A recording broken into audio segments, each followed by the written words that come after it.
எந்த நேரமும் சடாட்சர மந்திரத்தை எப்பொழுதும் சொல்லிக்கொண்டே இருக்கக்கூடிய அருளாளர்.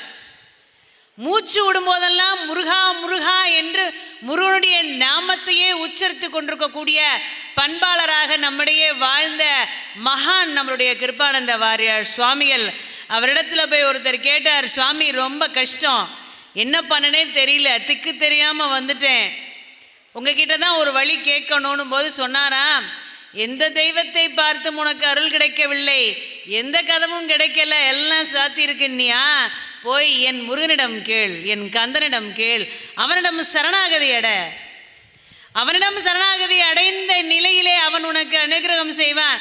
அப்படி அனுகிரகம் பண்ணலைங்கிற ஒரு நிலைமை வராதியா, வந்ததுன்னா என் நெத்தியில் இருக்கிற திருநீரை அழிச்சுக்கிருவேன் நான். அப்படி உள்ள உறுதியோடு இருக்கக்கூடிய முருக அடிமைகள் என்று சொல்லக்கூடிய, நான் முருகனின் அடிமை என்று சொல்லிக்கொள்ளக்கூடிய எத்தனையோ மெய்ஞான சான்றோர்கள் நம்முடைய தமிழகத்திலே, இந்த பாரத தேசத்திலே உண்டு.